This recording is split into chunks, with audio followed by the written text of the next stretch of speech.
Unfathomable goal to be a black belt, right?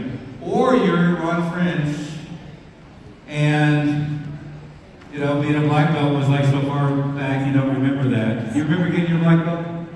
You do, okay. In Westminster, right at the location there at 77th and Wadsworth. Wasn't that it? You were the last group to get your black belt before you started doing the mountain retreats. Right? So that's how far back it was, and then I guess that's how long we've been doing. No, that would be that'd be 5 years before I was born, and that would have been when you had won the world championship. Yes, close. Okay. So anyway, but when you're thinking about goal setting, what a long-term goal is for you, you have to always remember this is empowering. In almost all cases, a lot of other people have already been there, done that, right? Now, if you're Elon Musk and your goal is to put a rocket on Mars, and perhaps many of you will be, coming up with interesting things like that in the future, you may well set goals that nobody's ever achieved before. But the nice thing about setting a goal to be valedictorian, or setting a goal to be an A student, setting a goal to be a first-degree black belt, a fourth-degree black belt, a seventh-degree black belt, setting a goal to be very successful in your career. In almost all cases, that's stuff that a lot of other people have done before, right?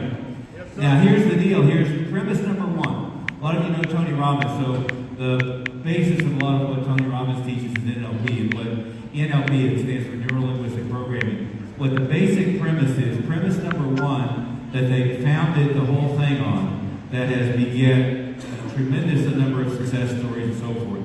Premise number one, you know what it was? If somebody else has accomplished what I want to accomplish, all I have to do is model them precisely, and I can accomplish the same thing. Period. Think about that for a second. It doesn't seem very complicated, but it's pretty profound, right? If you took the best chef in the world, and you wanted to cook a chocolate cake the way the best chef in the world cooks a chocolate cake, what do you have to do? Look over their shoulder every time they put this or that in. You have to measure it, know exactly how much, know exactly what the ingredient was. You have to check what the temperature is, how long it was. And if you do exactly what they do, in exactly the way they did it, guess what your outcome will be? Exactly theirs. Well, that was the goal, right? Exactly what their goal was, right? And see, when you're a white belt thinking about being a black belt, a lot of times it seems like a big deal, right? That's a huge goal. That's something that's so far out of range, I couldn't possibly do it. When you get your first degree black belt, maybe not second, but third or fourth degree black belt seems like it's a massive, oh my goodness, how could I possibly do that? But when I went to my first Tony Robbins event, and by the way, he's a black belt. He's a black belt with Jude Reed, who is Master Smith and my instructor as well. So he's a martial artist. When I went to my first big Tony Robbins event, they do something called the fire walk, right? And I was talking to his chief trainer, the person who does all of their organizational training, and he actually gave me a little bit of grief. But he said, "Was that like a big, scary experience for you?" I said, "No." He said, "Well, were you really thought that if you did that, you could do anything?" I said, "No." He said, "Why is that?" I said, "Well, I saw all the other people who had done it, and I know what I'm capable of, and if those people had done it, that didn't seem like it was that big a deal to me." Right? Now, he didn't like that answer. Why didn't he like that answer? Same reason we want you to think it's a really big deal to break one board, right? Is, oh my God, that's a big deal, and if I hit the board and it doesn't break, it's going to hurt my hand, but if I hit the board and it breaks, that's such an empowering experience, right? He wanted me to have that experience of, if I can do that, I can do anything. My experience was that 72-year-old grandmother over there in a walker just did it. Must not be a challenge, right? But see, to a great extent, if you take that frame of reference on all goals that you set, if you can look forward to other people who have achieved that same goal in the past and just model what they've done, guess what? All goals become not all. Not Elon Musk put a man on Mars, but most goals that we deal with in our daily life that go from me feeling like a really big deal, go to, oh, that's not that hard. Does that make sense? Right? So what you want to do is start with that basic premise. If somebody else has done it, all I have to do is exactly model what they did, and if I exactly model what they did, then I can get the exact same results that they did. Does that make sense? Yes, sir. Now, there certainly are places where that doesn't hold up as well. If you wanted to be a boxer, and certainly Floyd Mayweather is a recent example, or Mike Tyson. If you wanted to be a kickboxer, Master Smith is a great example. I at one time wanted to be a kickboxer, and I realized that the difference between being like number 3 in the world and number 1 in the world was that number 1 in the world was a genetic mutant. And so my ability to get really good was dependent upon my ability to just model what everybody else did. But as a boxer, there's only going to be one Mike Tyson or one Muhammad Ali. Because guess what? Not only did they have dedication, perseverance, great coaching, they had tremendous work ethic. Ali's quote was, "I hated training every day, but I knew either get up and go train now and live the rest of my life as a champion." Right? I mean, that was his worldview. But there are areas in environments where there is that, no matter how much you model, and especially athletics tend to be that way, right? Most college football players, the draft is right now, most great college football players are never going to go to the pros. Most college players who get drafted by the pros aren't going to last very long. Look at Denver, Tim Tebow, right? Is for whatever reason, there's that extra little genetic component, that extra little component that only a tiny sliver of the population has.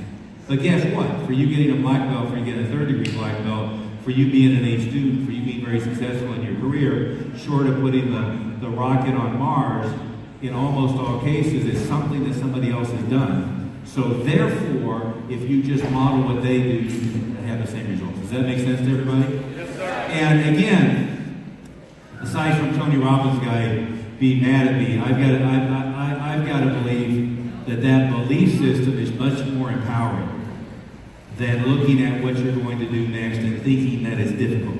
Does that make sense? In almost all cases. Now, when we do the black belt retreat, we had one goal in mind. You know what that goal in mind was? Our goal was to make it as close as possible to the firewalk or to Bud Ash. You know what that is?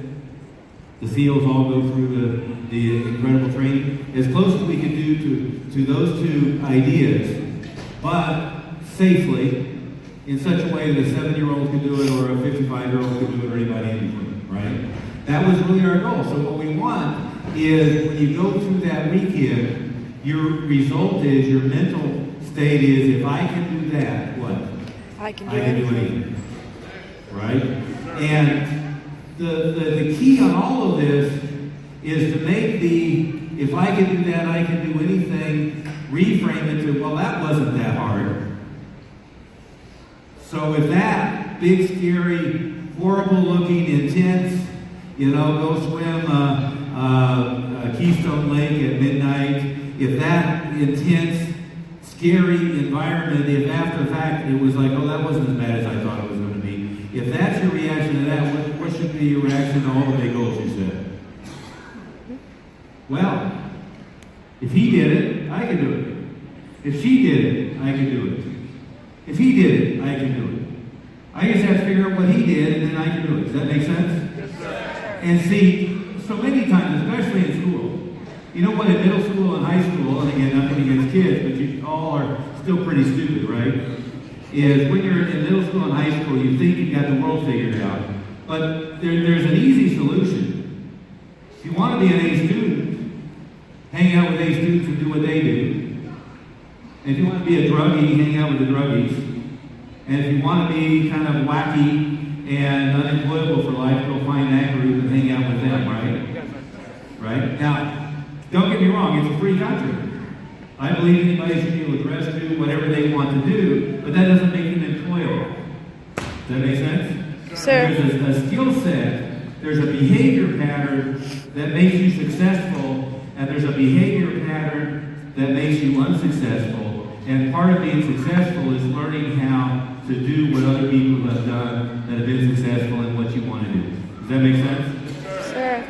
And I think a lot of times we confuse, in our country here, we're so prosperous and so successful and so capable relative to most places in the world, we confuse freedom with the ability to just kind of do whatever you want and get whatever you want. Does that make sense? But see, there's a difference. You're free to do whatever you want, but you suffer what the outcomes are. Does that make sense? Or you're free to do the behaviors that other people who have achieved what you want to achieve have done, and therefore get their results. Does that make sense to everybody? But see, I think the most important thing here, we should get up and move around a little bit, but the most important thing is keep in mind, certainly get your third degree black belt, get your fifth degree black belt, be an A student, be a valedictorian, be successful in your career. I mean, almost any goal you're set, short of, I'm going to put the rocket on the moon, on Mars. We've done the moon thing, but on Mars, almost all goals short of that, where you're not really blazing the trail the first time. Achieving that goal is relatively simple. Not easy. Easy, simple, two different things, right? Simple is, if I follow the bouncing ball, if I follow the right steps, I'll get that result, right? Now, might be really hard.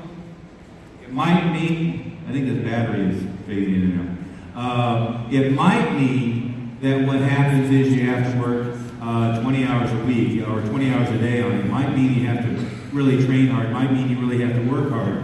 Simple and easy are two different things. Simple is knowing what to do and knowing how to chunk the pieces, but then you have to do the work and to get the result. Does that make sense? Yes, sir. So what we're really hoping to teach you, in part to the black belt retreat, going from white belt to your black belt, going from your black belt to third degree, what we're really hoping to teach you is the ability to look back and go, that wasn't as hard as I was afraid it was going to be.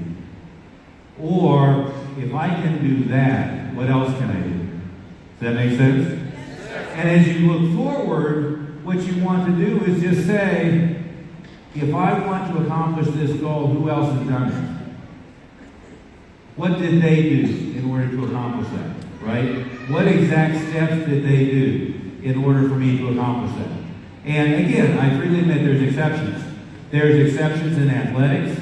In athletics, at the highest level, there's genetic components that you can't control yourself. No amount of work, effort is going to replace you're not Mike Tyson or you're not Jeff Smith or whoever it might be. But you can get really close. Does that make sense? Yes, sir. And again, the flip side is this. If you look at Muhammad Ali, who passed recently, there are an awful lot of boxers who could have been him.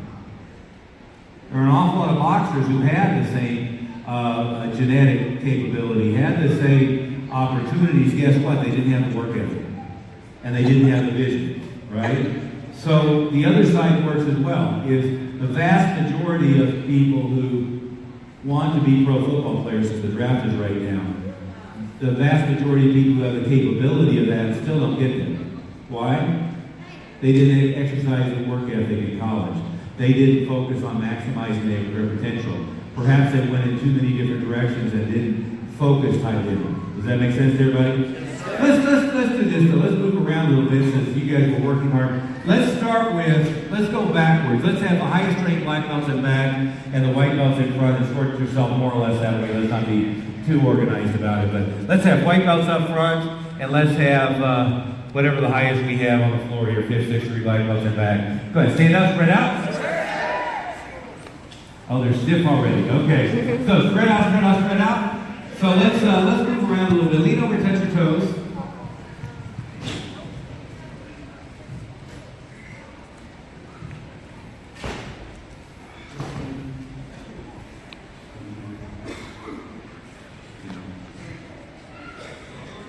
Okay, spread out a little bit. Let's loosen up a little bit now. Okay, lean over, touch your toes.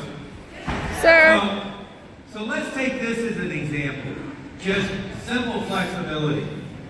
If your goal was, which was mine at one time, if your goal is to be able to do the full splits and kick vertically,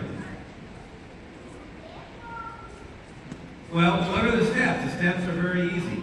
Now guess what? Even where it's simple.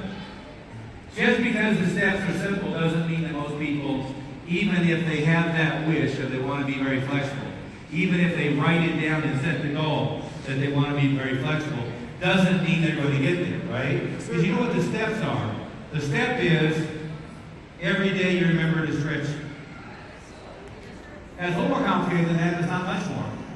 Is if every day you remember to stretch, then you're going to get progressively more flexible. Now, I'll tell you what some secrets are. Secret number one is on a cold day in a cold room in the morning is more difficult. On a warm day in a warm environment with warm clothes, it's easier because the warmer your muscles are, the better. If you stretch before you work out, it's harder than if you do afterwards. A lot of people miss that. It's fine to do a stretching routine as a warm-up. That's not improving your flexibility. That's just as a warm-up. The stretching you do, okay, go ahead and spread your feet about the shoulder with your partner. Sir. You're going to need somebody not quite as close to your side. And go ahead and just lean down against the floor.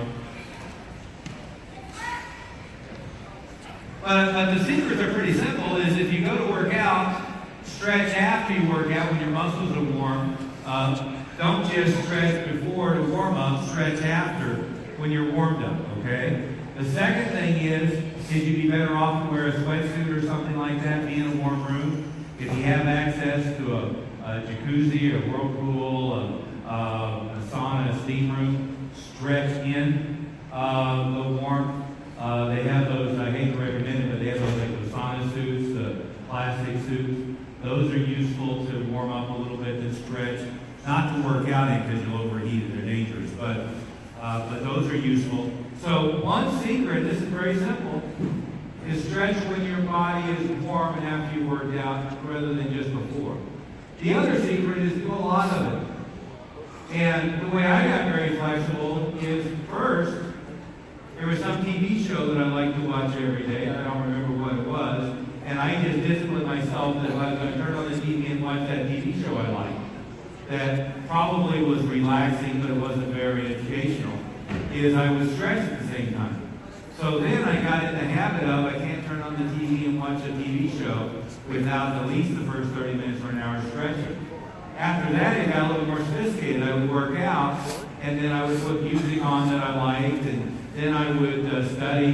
When I was in high school and college, I get my textbooks out. But I stretched for about an hour after my body was warm. Okay, everybody go down as far as you can into the splits here.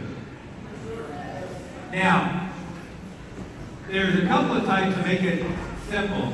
A couple of types of stretching. There's what can be referred to as ballistic, where you bounce, and there's static, where you gradually go as far as you can. Feel it uncomfortable. We don't want any sharp pain. We just want it to be uncomfortable. Then learn how to relax and learn how to go a little bit further. Sharp pain is bad. Uncomfortable is good. Now, by the way, is that true in goal setting? Is that true in achieving anything? Yeah, if you're going to be an A student, you've got to study more than you're comfortable with, right? If you're going to be successful at work, you probably have to work more than you're comfortable with. You probably have to learn more than you'd otherwise be comfortable with. You've got to always stretch outside your comfort zone and to do additional things that you're uncomfortable with. Does that make sense? Everybody touch your forehead to the ground. Yes, sir. This is an easy one. Okay, so everybody who's pretty flexible, go ahead and touch your stomach and your chest to the ground, but I don't see any of those. Obviously, we need to work the black belts a little bit more on flexibility here before we get to the fall retreat. Dr. D. Master Smith? Okay, but go ahead and touch your head to the ground and just relax. Now, one of the ways to get better is just kind of count your breaths. Focus on breathing in through the nose, out through the mouth. Focus on where it's uncomfortable. Use your mental ability to focus and relax that point, right? And take the point at which it feels uncomfortable and just work on not efforting, but the opposite, just work on relaxing, okay? And in most cases, it's that discomfort, that going beyond your normal comfort level, that creates discomfort, tension. And if you focus on relaxing and going with the flow a little bit, you'll gradually improve your flexibility. Does that make sense? Sir. Okay, so everybody stand up. Okay, shake your legs out a little bit. Okay, good. Touch your toes. Uh-oh, they figured it out. We're doing the same thing again. Touch your toes. Touch your palms to the floor. Touch your knuckles to the floor. Just relax. Down. Good. Now notice, here's what seems like a big goal. Going into the full splits and being able to kick vertically, most people who look at that go, oh my goodness, I could never do that. I could never do that. I'm just not that flexible. Guess what? Nobody starts that flexible. Maybe some 3 and 4-year-olds, but anyone who's in middle school or high school or an adult, flexibility like that isn't natural, it's unnatural. By the way, being highly successful in anything you do is abnormal. Most people are mediocre by definition. There are more people who are going to be failures at anything they try to do than there are going to be people who are successful. Never be ashamed of that, never try to correct that. The reality is it takes discipline, mental fortitude. There's a great book out now that I must be reading called Grit. It takes that grit, that mental fortitude, that stamina, that discipline to achieve anything. Most people are going to be unwilling to apply that level of energy. Don't worry about that. Don't try to be normal, try to be abnormal. Try to be successful, not mediocre. Mediocre is by definition what most people are. We want to be hyper-successful. Would you agree with that? Yes, sir. Okay. And again, so many times we get caught up in that and say, well, I don't want to be better than anybody else. Well, of course you do. You don't want to be mediocre. Now, that doesn't mean you want to adopt an attitude about it. It means you want to be polite, you want to be nice, you want to be supportive, you want to help bring other people up. Some people misunderstand. Okay, go ahead, straighten feet out, shoulder width. And go down. And then touch your head to the floor.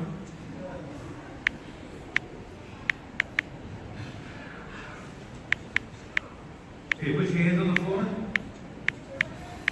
And see, the most insidious thing about social pressure, call it whatever you want, you call it peer pressure, that's the buzzword for at school, right? But social pressure, the problem with looking out your front door, looking at what your neighbors on the right are doing, on the left are doing across the street, is in almost all cases you're comparing yourself with mediocrity. You're not comparing yourself with success. So if you want to set any kind of big goal, you've got to go find the person who's already achieved that. Go find a group of people who've already achieved it. From a martial arts standpoint, that's easy. Just look around. You're there. From a standpoint of others, it died. 1, 2, 3. They killed my mic, which I like better. Okay. Let's try that. Everybody hear me okay? Yes, sir. Okay, so on down, spread legs. Okay, put your hands on the floor and go down all the way to the floor. A little bit more, there we go. Yeah, it's a battery, I'm sure.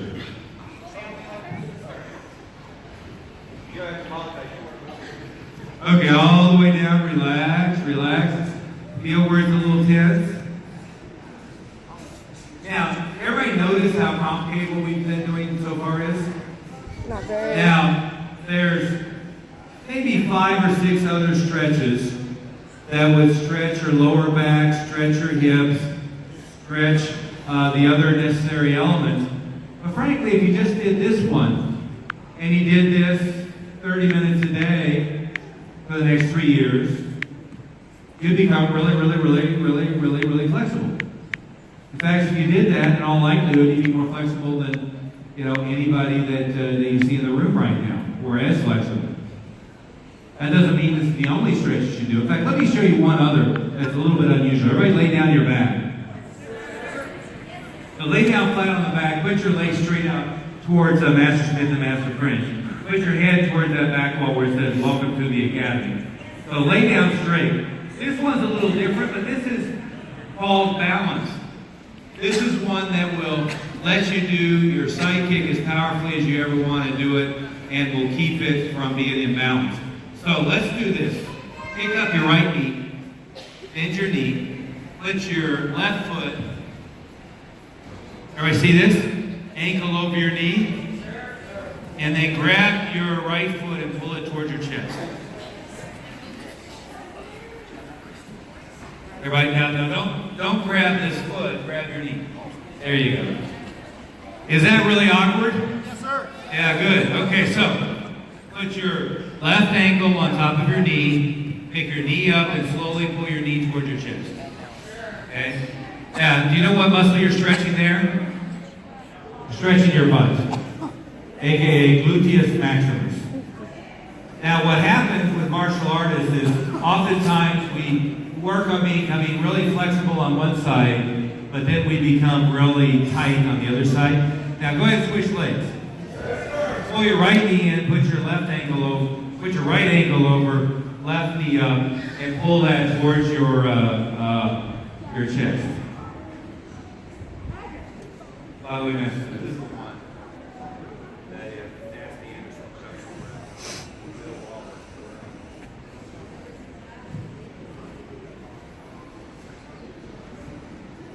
over. Okay, so pull it back towards your chest. It's a very awkward position. You do. You feel uncomfortable in your butt. That's where it's supposed to be. So just keep pulling it back. And by the way, what's the strongest muscle in your entire body? Tongue. What? Tongue? No? Yeah, gluteus maximus. Your butt. That's why side kick is the most powerful technique you can do. Not just the most powerful kick, but the most powerful technique, because that is the most powerful muscle in your body. So pull it back. Okay, let's try it again. Let's switch sides. Let's do the other leg. Okay, just pull it back. And again, it's not very difficult. So it's a little awkward, right?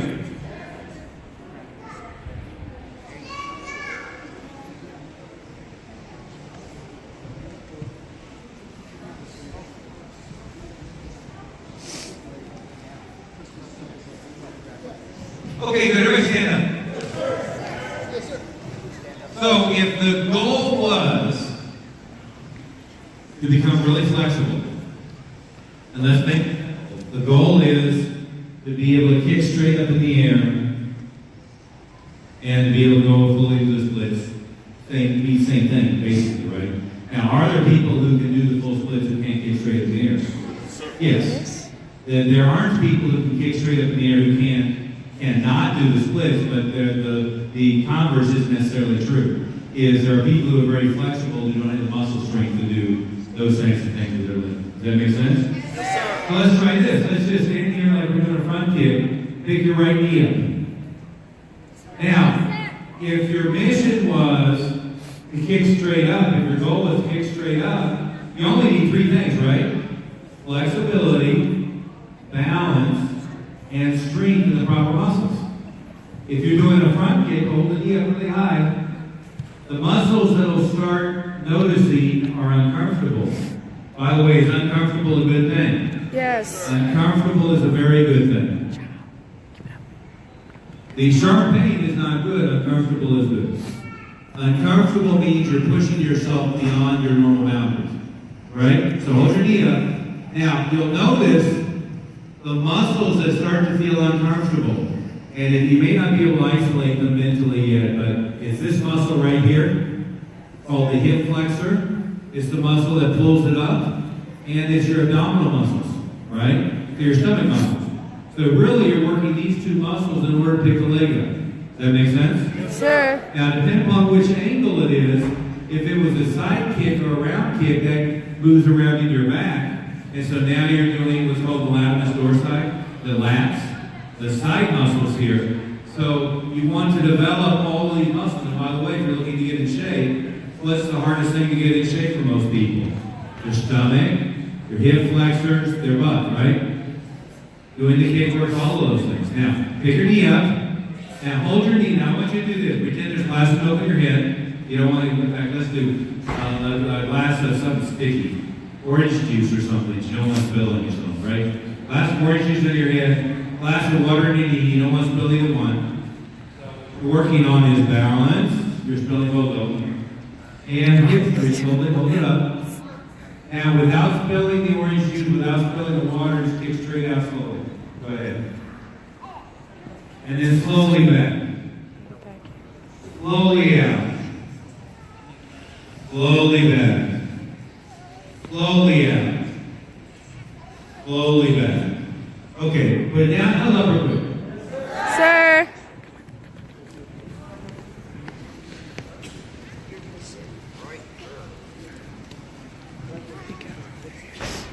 Now, let's just take everything we just did from the concept of goal setting. How much of what we did was complicated? None of it, right? It was all very simple, right? How much of it was easy? Pretty much none of it, right? I mean, it was, if you do it enough, it wasn't very easy. So, not easy, but simple. Does that make sense? Yes, sir. See, where most people fail in their goals is they think that it's going to be, what? Complicated. I don't understand it. I don't know what to do next. Well, see, that's almost always a lie, right? It's either a lie of ignorance or it's a lie of laziness. It's a lie of ignorance. I never went and looked for the answer because there's plenty of people around to teach you, right? Or it's a lie of laziness. It's a better excuse to say I don't know how to do it than it is to go through all the work to do it, right? I forget who said it, I didn't make it up, but a great quote that I like is, most people would rather have a good excuse than good results. That make sense? Sir. If you had good excuses, you never had good results, right? Yes, sir. Okay, so everything we just did, and we could have done round kick and side kick and so forth, but if you just did what I just taught you, maybe you add a round kick and a side kick to it, you have everything you need. See how simple this is? To be in the full split, kick straight up in the air, be able to hold it there because that's the string, and have the balance in order to hold it there. How do you develop balance? Stand on one leg. How much do you stand on one leg? A lot. Right? Sir. How complicated is that? A lot of people say, I don't have very good balance. What have you done to develop it? Nothing. Okay. Think you might want to do something about that, right? And see, take what we just said. Picture a glass of water on your head. Now, Junior used to do this demonstration. He would put a glass of water on his head, and then he would kick up like this and not spill the water. See, all he was doing is physically demonstrating exactly what we're saying, which is pretend you have a glass of water in your head. What does that do? Helps you visualize proper balance. Also helps you develop proper posture. Does that make sense? Yes, sir. If it's not enough to visualize, just put a glass of water in your head. Don't spill it. I mean, that's not very complicated, right? Yes, sir. And then just work on kicking out slow. Mutual friend of Master Smith and myself, when he won the World Light Heavyweight Karate Champion, Bill Wallace, a.k.a. Superfoot, was the middleweight champion. He was one of the best kickers, certainly in the realm of fighting, that ever lived. Guess how he developed that? He did his kick slowly. Over and over and over again. He could walk up and down the room doing his kick slowly. He could stand in place doing the kick slowly. He would do a round kick slowly, a low kick slowly. Just did a bunch of times. Now a bunch, not like 50, but like, thousands, right? But it's a very simple concept. So almost anything that you want to accomplish. See, people will do poorly at school saying, I'm not smart enough to do that well in math. Well, yeah, but did you work as hard as the people who are smart enough to do as well in math? Well, no. Okay, so it's not that you're not smart enough to do what they're doing. It's that you didn't work as hard, right? And by the way, if you're not quite as smart as that person, you should find somebody who's more comparable to you are to be successful, right? And guess what? There are people, in high school anyway, who can get another battery. Got any more batteries? Anyway, so there are people in high school who don't have to study that much, and there are people who study a lot. You know what I found when I went from high school to college? An awful lot of people who thought they were really smart in high school did really poorly in college. You know why? because they didn't have good work ethic. They were just able to get by on not studying that hard. And then when they went to college, you know what college does? Is it self-selects. So the really high-age students all go to this one. The ones who are just kind of barely going to college go to this one. And then all of a sudden, the ones who are really smart, what happens? They're in a room with a bunch of other smart people, and they have to work really hard to stay up. Does that make sense? Yes, sir. So again, almost all goals are simple, right? I mean, what we started with here is how do I become a black belt, kick vertically, straight up and hold my leg there? Seems like it'd be really hard, doesn't it? How you get there is really simple. Guess what? Stretch every day. Get better at balance, stand on one leg. Right? You want to get better, develop the muscles? Do it over and over and over again slowly. You don't need weight contraptions, ankle weights, all that stuff. You just pick up your leg, hold your knee there, kick out back, pick your knee up, kick out back, pick your leg up, kick out back. You do it over and over slowly, guess what? You develop the muscles, you get really good. If you're standing on one leg, you get really strong, plus you get good balance. You do the stretching exercises over and over slowly, you get more flexible. See how simple that is? Why do most people fail? They'd rather have a good excuse than good results. Right? Sure. See? Almost everybody. They'd rather have good results, good excuse, than good results. All the time in our society, whether it's in elementary school or colleges, in the political realm, what do we hear? We have different factions of people shouting at the top of their lung their excuse. Well, it's fine they have an excuse, but it's not going to get them results, right? What you want to do is get really, really, really used to no excuse. We just went to Annapolis a couple weeks ago to the Naval Academy, and a couple of years ago we took a bunch of people to the West Point, the U.S. Military Academy. A bunch of you went West Point Level Leadership, right? Who all has read West Point Level Leadership? And in the academies, you know what the first thing they teach a new cadet or plebe to do? Is they only get 1 of 4 possible responses if an officer asks them a question. You know what they are? Yes, sir. No, sir. I don't understand, sir. No excuses, sir. Right? Sir. The example used in West Point Way of Leadership is a bunch of cadets are running across the yard for an inspection.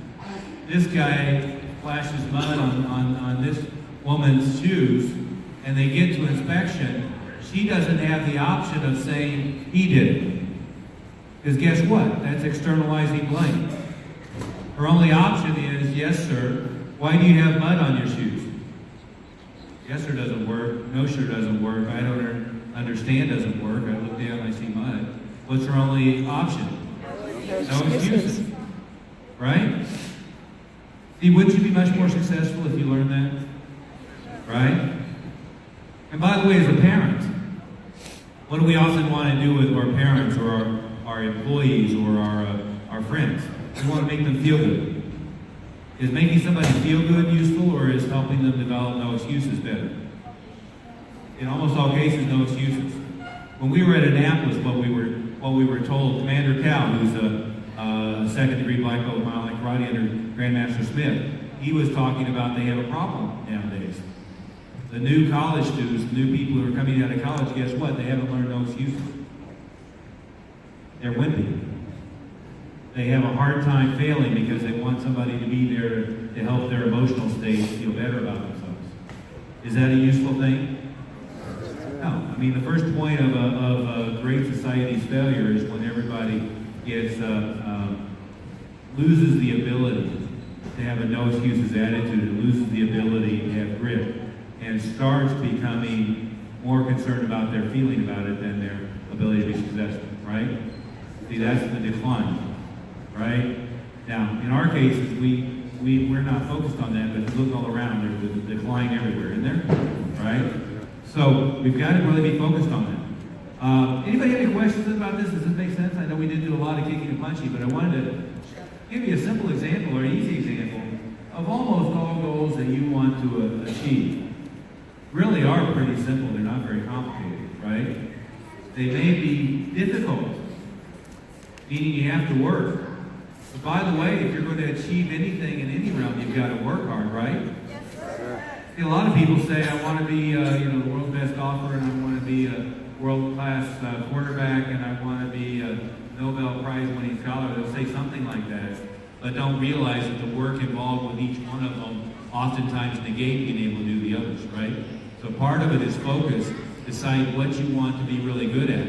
Realize that your experience in martial arts, while certainly teaching you how to be confident and defend yourself, while certainly giving you a physical skill set, mostly is about learning how to look backwards and saying, oh, that wasn't that difficult. If I can do that, what else can I do?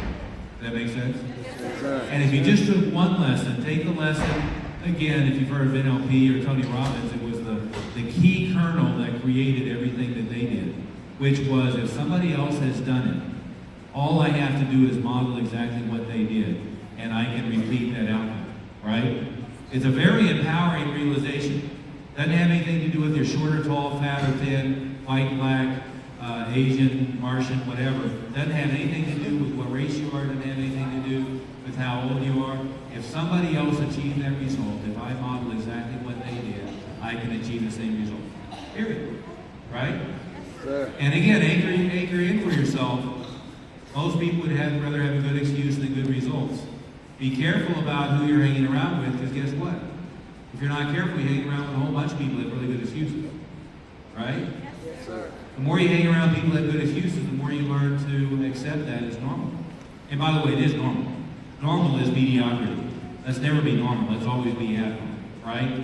Yes, sir. By the way, if you're highly successful, does everybody around you love that, or do they tend to not be happy about that? Do you think so?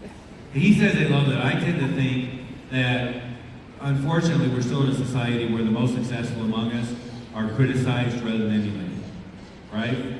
So recognize that the more successful you get, if you're in high school, there's a bunch of people who aren't thrilled with the valedictorian for whatever reason, right? If you're at work, if you're on the fast track to be CEO, there's going to be an awful lot of people who are jealous of or not thrilled with that, right? If you're the person who is the most successful in anything, we're still in a society where an awful lot of people don't look at that and go, if they can do it, I can do it. What they say is, they're just man, right? So you've got to never fall into that trap. Does that make sense to everybody? Yes, sir.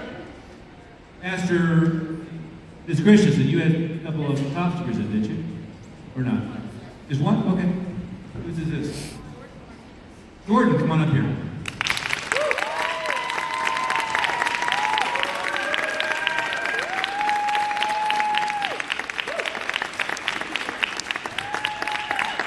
We'll go into it.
We have a very deliberate reason why everyone like Jordan, who is committed to black belt, stand out.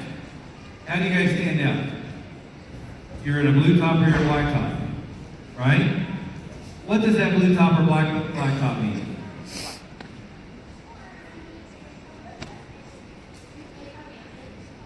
That's right. You made a commitment to black belt.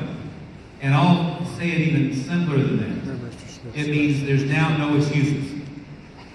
Right? See, the reason for a public declaration of what your goal is you're now giving everybody within your circle, parents, spouse, teachers, peers in karate class, your instructors, you're giving everybody permission to do what? No excuses, right? You're going to use your Bible. See, that's a big deal. Now, we make it a little difficult to make that decision, don't we? I mean, that's the whole purpose, is we want to jump through a bunch of hoops. So you make a decision, no excuses, right? And what we want to do with this kind of goal is say to everybody publicly, guess what? A publicly declared goal. Right? I mean, you're wearing it. A publicly declared goal. Very rarely do you let yourself fall back on it, right? See, guess what's more powerful, by the way? To sit there at your house in the dark of a room and say, I'd really like to blank. Is that a very powerful goal? No, sir. No, it'd be much better to write it down, set a deadline, make the commitment. Now, if you write it down, set the commitment, and then put it in the notebook, how likely you are to get it? Still not very likely. However, if you put it up on your mirror and you look at it every day, and you get pictures that anchor in achievement, you get all kinds of pieces to help remind you. Is that better? Yes, sir. Now, how about if you tell everybody around you, I unequivocally, without a doubt, here's my goal, make a copy of it, I want you to hold my feet to the flame, this is what I'm going to do. How about that? See, if you're an adult, if you smoke and you want to quit smoking,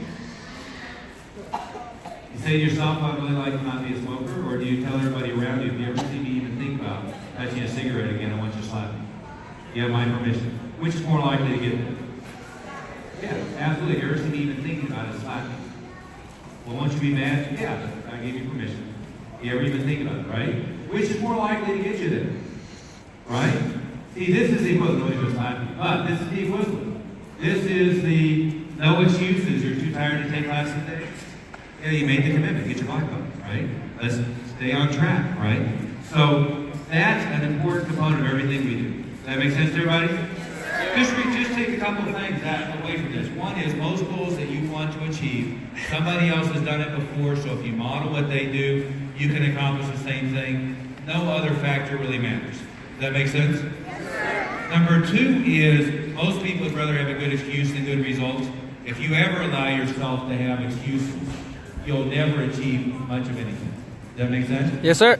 Okay. The third element is the norm. What normal people are is mediocre. It's sad to recognize that, but there's only going to be 5% of our society who are highly successful in anything they accomplish. Again, I mean, I'm not a football fan, but if you look at the draft right now, Master Smith and I were talking about this last night. Approximate numbers, there's approximately 50,000 college football players. How many pros are there? Approximately 850. What percentage of college players therefore make it to the pros? Not very many. Of those 850, the average career is 2.5 years, right? Now, some of them are there for a long time. A friend of ours is Carl Mecklenburg, who was on the Broncos. He had, I think, a 15-year career, but that's an exception, not the rule. So, in any group of people, very small percentage are particularly successful. Most people you look around with and model, they're having a huddle behind us. Most people you look around at are not the ones you want to model, right? And you have to remember, you don't want to be normal, you want to be abnormal. You want to be the exception, you don't want to be the norm. Anytime you try to fit in to a group of people, unless you've chosen the group of people very carefully, it's probably a problem. Does that make sense? So always be careful you choose your peer group very carefully, and or be very skeptical about listening to, hearing what they say, following their advice. Does that make sense? Okay, everybody stand up. Let them warm up a little bit since they are stiff. Why don't you work them a little bit?